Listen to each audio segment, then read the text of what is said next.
પ્રધાનમંત્રી નરેન્દ્ર મોદી જેમનું સુરત એરપોર્ટ ખાતે આગમન થઈ ચૂક્યું છે અને ભવ્ય સ્વાગત કરવામાં આવ્યું પ્રધાનમંત્રી મોદીનું। મુખ્યમંત્રી ભૂપેન્દ્ર પટેલ, ભાજપ પ્રદેશ અધ્યક્ષ અને સાંસદ સી.આર. પાટીલ એરપોર્ટ પર હાજર છે તેમને આવકારવા માટે અને નરેન્દ્ર મોદીનું ભવ્ય સ્વાગત કરવામાં આવ્યું છે। અમારા સંવાદદાતા હિરેન રાજગુરુ જોડાઈ ગયા છે, જાણકારી તેમની પાસેથી પ્રાપ્ત કરીશું।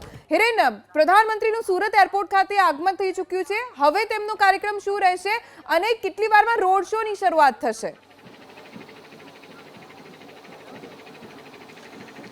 ધ્વનિ, પ્રધાનમંત્રી નરેન્દ્ર મોદી જે આપે માહિતી આપી એ પ્રમાણે સુરત એરપોર્ટ ખાતે તેમનું આગમન થઈ ચૂક્યું છે, તેનું સ્વાગત પણ કરવામાં આવ્યું છે।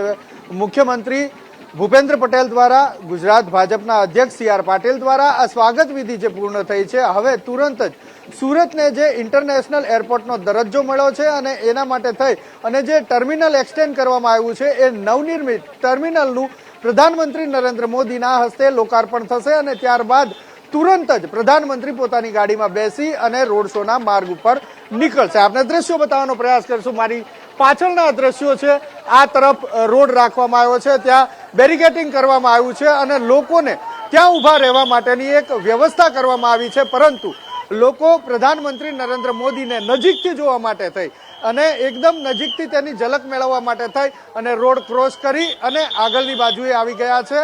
જો કે પોલીસ દ્વારા હવે લોકોને સમજાવવામાં પણ આવી રહ્યા છે કે તેમના માટેની જગ્યા એ નથી, તેમની જે પહેલેથી નિર્ધારિત કરવામાં આવેલી છે, જે સ્ટેજ બનાવવામાં આવેલું છે એ સ્ટેજની બરાબર બાજુમાંથી તેમના માટે બેરિકેટિંગ કરી અને જગ્યા મૂકવામાં આવી છે અલાયદી, કે જ્યાંથી એ તમામ લોકો ઉપસ્થિત રહી શકે। ત્યાં પ્રધાનમંત્રી નરેન્દ્ર મોદી જ્યારે રોડ શો કરી અને અહીંથી પસાર થાય ત્યારે તેમનું અભિવાદન કરી શકે, તેમને નિહાળી શકે એ માટે થઈ અને વ્યવસ્થા કરવામાં આવી છે, પરંતુ લોકો વધારે નજીકથી પ્રધાનમંત્રી નરેન્દ્ર મોદીને જોવા ઈચ્છે છે અને એટલા માટે થઈને જે બેરિકેટિંગ હતું ત્યાંથી હટી અને લોકો બીજી તરફના માર્ગ ઉપર આવી ગયા છે। આ દ્રશ્યો આપ જોઈ શકો છો, સુરતના રોડના દ્રશ્યો છે કે જ્યાંથી પ્રધાનમંત્રી નરેન્દ્ર મોદી થોડી વારની અંદર પસાર થવાના છે। અહીંયા કેટલાક લોકો છે, તેમની સાથે પણ ચર્ચા કરશું અને એ પણ જાણવાનો પ્રયાસ કરીશું કે કઈ રીતે આજના દિવસને આપ જુઓ છો। પ્રધાનમંત્રી નરેન્દ્ર મોદી આવી રહ્યા છે।